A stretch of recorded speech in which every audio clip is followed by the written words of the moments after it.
Deixa eu dizer uma coisa para você maravilhosa. Você e eu temos impossibilidades intransponíveis. Intransponíveis. Eu gosto muito de ler. Procuro visitar uma livraria pelo menos uma vez por semana, para ver o que está saindo. Você sabe que no Brasil e no mundo, os dois tipos de livros que mais são publicados, primeiro são livros de autoajuda. Depois, livros que ensinam você a ficar rico rápido. São os livros que mais são publicados. Toda semana tem livro novo nessa área.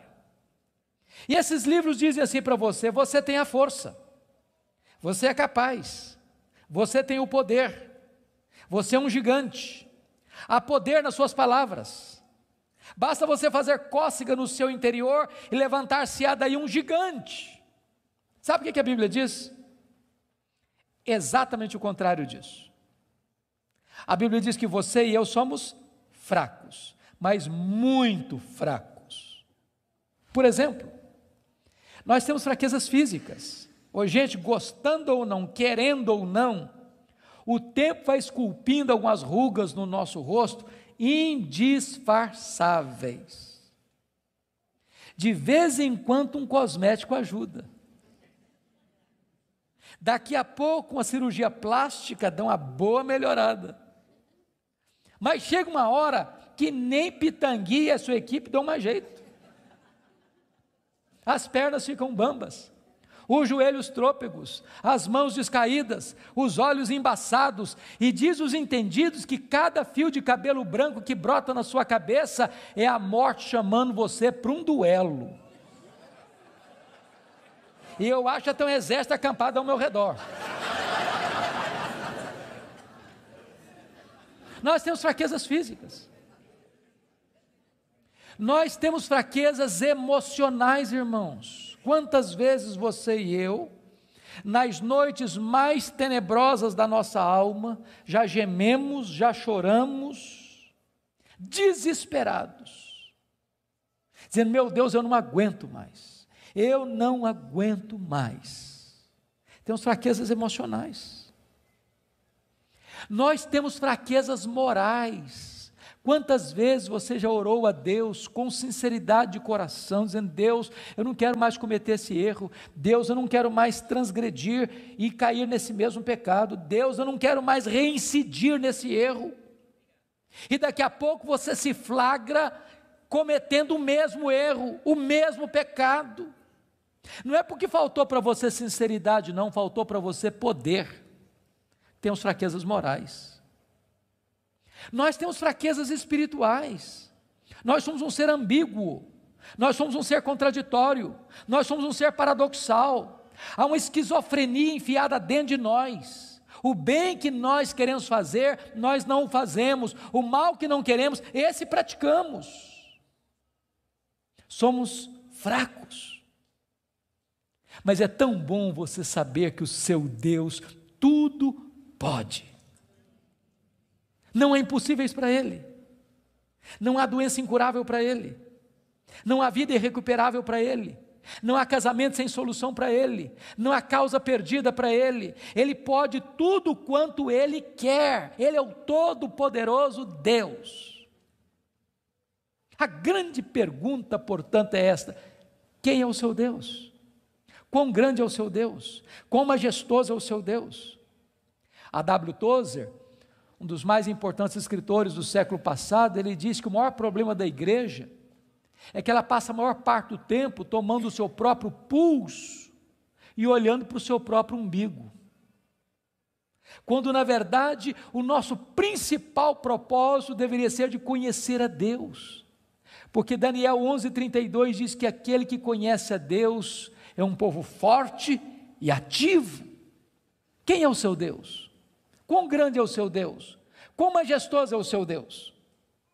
Quando o profeta Isaías estava escrevendo o seu livro, e agora nós sabemos no capítulo 40, ele diz que o meu Deus, diz Isaías, é aquele que mede as águas na concha da sua mão. Pense comigo no Pacífico, no Atlântico, no Índico, no Mediterrâneo, nos rios, nos mares. Deus mede as águas na concha da sua mão. Vá ao Atlântico, Tente esvaziá-lo com um baldinho, veja quanto tempo você vai levar. Diz: o meu Deus é aquele que pesa o pó das montanhas em balança de precisão, como se estivesse pesando partículas de ouro. Ele diz: o meu Deus, Ele mede os céus a palmos. Ele diz: o meu Deus espalha as estrelas no firmamento, e por ser forte em força e grande em poder, quando as chama, nenhuma delas vem a faltar. Agora pergunte para um astrônomo, qual é o tamanho desse universo que Deus mediu a palmos? Sabe qual é a resposta dele? Eu não sei. Mas você sabe. Você sabe. Você sabe que o universo não é infinito, porque a infinitude é um atributo exclusivo de Deus. Mas os astrônomos afirmam que o nosso universo tem mais de 93 bilhões de anos-luz de diâmetro. O que significa isso? Significa que se você pudesse voar à velocidade da luz, 300 mil quilômetros por segundo, nessa velocidade você demoraria mais de 93 bilhões de anos para ir de uma extremidade à outra do universo. Pois Deus criou tudo isso, Ele é maior do que tudo isso, Ele é seu Pai, e Ele está dizendo: Ele tudo pode. Pergunte a um astrônomo quantas estrelas existem. Sabe qual é a resposta dele? Eu não sei. Mas eles afirmam categórica e insofismavelmente que há mais estrelas no universo do que grãos de areia em todas as praias e desertos do nosso planeta.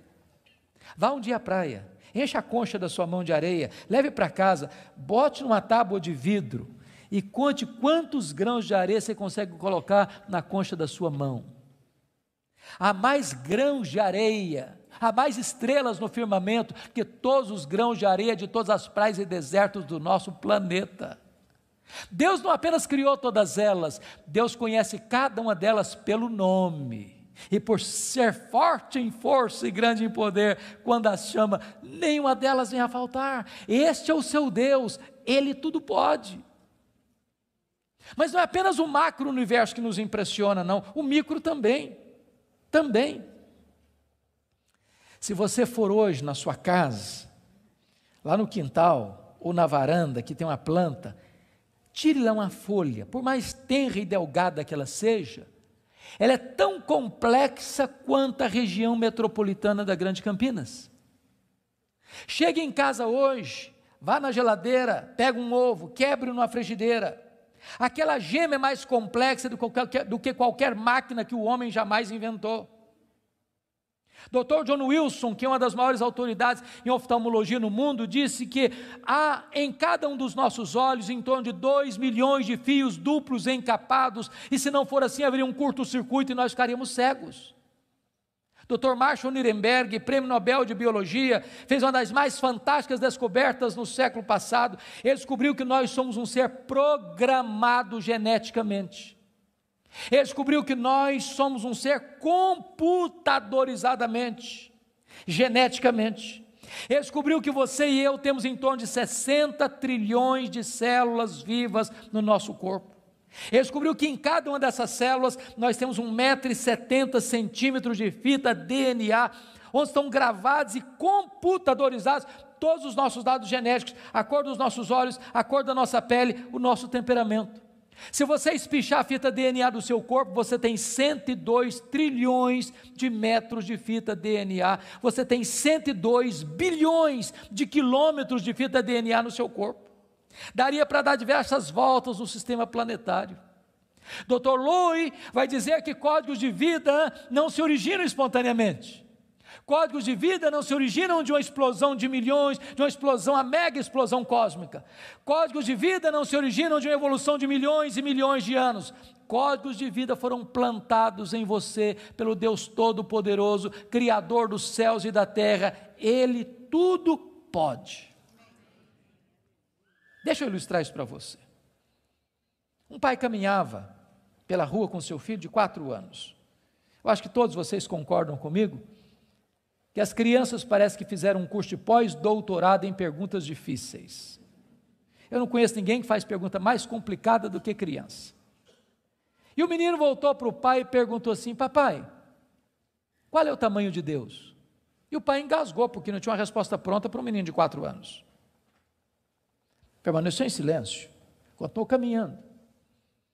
Daqui a pouquinho o pai escuta o ronco das turbinas de um avião supersônico lá nas alturas excelsas e diz: filho, olha para cima. O menino olhou: está vendo aquele avião, filho? Estou vendo, papai, estou vendo. Qual é o tamanho daquele avião, filho? Ah, papai, muito pequeno, estava muito longe. O pai pegou o menino pelo braço, levou-o no aeroporto. Lá tinha um jumbão de mais de 400 passageiros estacionado. O pai chegou bem próximo e disse: filho, está vendo esse avião? Estou, papai, estou vendo. Qual é o tamanho desse avião, meu filho? Ih, papai, mas grande, muito grande. O pai disse: filho, Deus é do mesmo jeito. Quando você está longe de Deus, meu filho, Deus parece pequeno para você. Aí seus problemas ficam enormes. Mas quando você está perto de Deus, meu filho, Deus é grande para você. Aí os seus problemas ficam pequenos. Agora eu sei que tudo podes. A segunda verdade que mudou a vida de Jó está aí no versículo 2: e nenhum dos teus planos pode ser frustrado. Irmãos, não tem acaso, não tem sorte, não tem azar, não tem determinismo, não tem feitiço, não tem esse negócio de olho gordo. Você não precisa ter medo de sexta-feira 13, você sabe que a mão de Deus dirige o seu destino. Nem um fio de cabelo da sua cabeça pode ser tocado sem que Deus saiba, sem que Deus permita, sem que Deus tenha um propósito. Quando você entende que Deus governa o universo, que Deus governa até uma folha que cai no outono, que nenhum pássaro, nenhum pardal pode cair ao chão sem que Deus saiba e permita, você vai entender que você não é uma lasca de lenha jogada no mar da vida, empurrado de um lado para o outro ao sabor das circunstâncias. A sua vida está nas mãos daquele que está assentado na sala de comando do universo. Ele está no controle. Não há acaso, não há azar, ele dirige o seu destino. Você pode dizer como Paulo: sabemos que todas as coisas cooperam para o bem daqueles que amam a Deus, daqueles que são chamados segundo o seu propósito. A terceira verdade que mudou a vida de Jó está aí no versículo 3, confira comigo. Ele diz assim: na verdade eu falei do que eu não entendia, coisas maravilhosas demais para mim. Ele reconhece a limitação do seu conhecimento, mas para você entender isso aqui, eu lhe daria um conselho, se é que posso. Tira um sábado, tira um feriado, dá uma lida em Jó numa sentada só, você vai descobrir coisa maravilhosa. Você vai descobrir que Jó, ao longo do livro, fez 3 coisas. Ele perguntou, ele se queixou e ele se defendeu. 3 coisas que ele fez. E você sabe disso, quando ele está machucado, quando ele está ferido, quando a gente está se sentindo injustiçado, sabe o que a gente faz? A gente fala, se defende, e às vezes quando a gente está sofrido demais, machucado demais, doído demais, a gente fala muita coisa sem entender.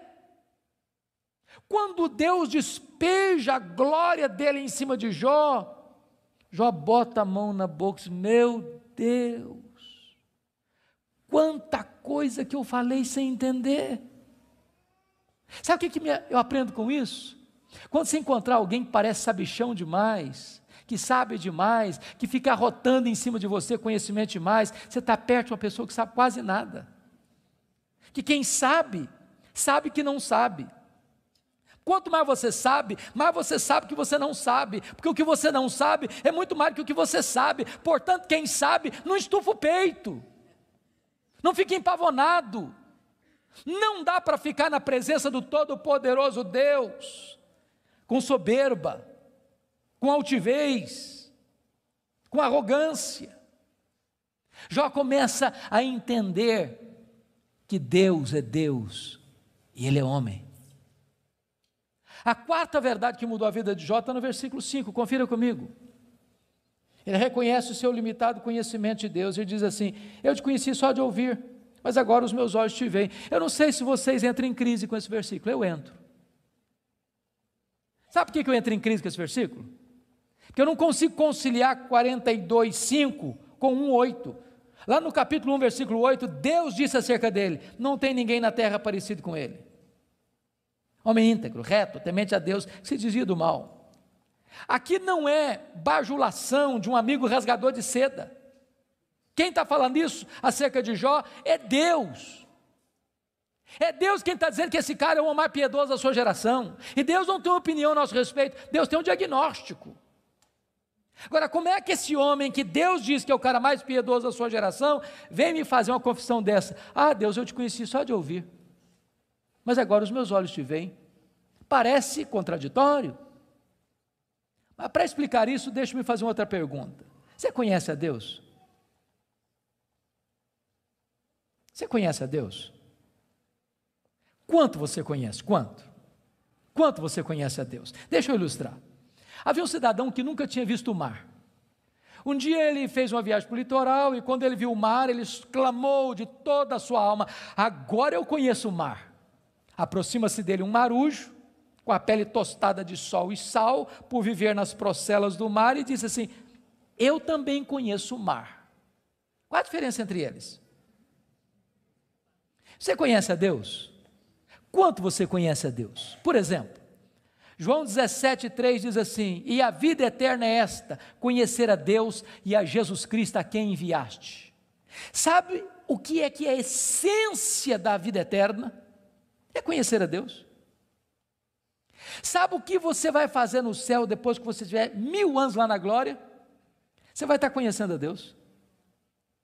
Sabe o que você vai estar fazendo no céu depois que você tiver 1 milhão de anos lá na glória? Você vai estar conhecendo a Deus. Sabe o que você vai estar fazendo no céu depois que você tiver 1 bilhão de anos lá na glória? Você vai estar conhecendo a Deus. Nem toda a eternidade será suficiente para você esgotar o conhecimento de Deus, porque Deus é inesgotável em seu ser. Às vezes a gente pensa que o céu vai ser monótono. Há poucos dias um adolescente se aproximou de mim e disse assim: pastor, eu não quero ir para o céu não. Eu falei: você está ficando maluca, menina? Não quero ir não. Eu falei: mas então me explica esse negócio aí, ué. Ela me diz: ah, pastor, a ideia de céu que eu tenho é que eu vou estar sentado numa nuvem branca, com a harpa na mão, cantando. Ah, não aguento essa vida inteira não. Ah, não, eu quero coisa diferente para a minha vida. Deixa eu dizer para você, o céu é dinâmico. Nós vamos conhecer a Deus, nós vamos amar a Deus, nós vamos fruir a Deus, nós vamos glorificar a Deus. E se você não gosta de trabalhar, você está encrencado, porque nós vamos servir a Deus. Agora pense comigo nessa tese. Parece-me que foi Albert Einstein quem disse isso. Neste corpo nosso que fica cansado, velho, enrugado e caquético, a gente faz coisas tão lindas. E dizer que nós não usamos nem 10% do nosso potencial. Agora pense comigo um corpo 100% turbinado pela glória de Deus, imortal, incorruptível, poderoso, glorioso, espiritual, celestial, semelhante ao corpo da glória do Senhor Jesus. O que não vamos poder fazer? Já pensou nisso? Por exemplo, quando Jesus ressuscitou com o corpo de glória, ele entrava numa casa com a porta fechada sem precisar abrir a porta. Quando Jesus ressuscitou com o seu corpo de glória, ele saía de Jerusalém, aparecia lá na Galileia, mais de 100 quilômetros, sem precisar percorrer o trecho.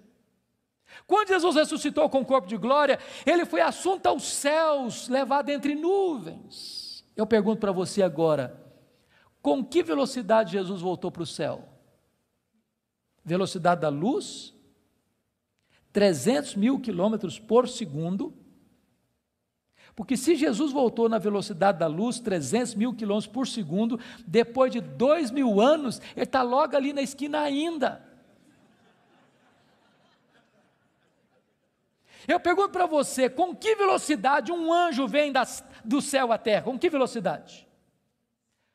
A Bíblia diz que lá no Getsemane, Jesus disse para Pedro assim: bota essa espada na bainha aí, se eu precisasse de ajuda, eu rogaria ao Pai, ele me mandaria mais de 12 legiões de anjos. Quantos são 12 legiões de anjos? 72 mil anjos. Com que velocidade eles viriam? No estalar de dedos.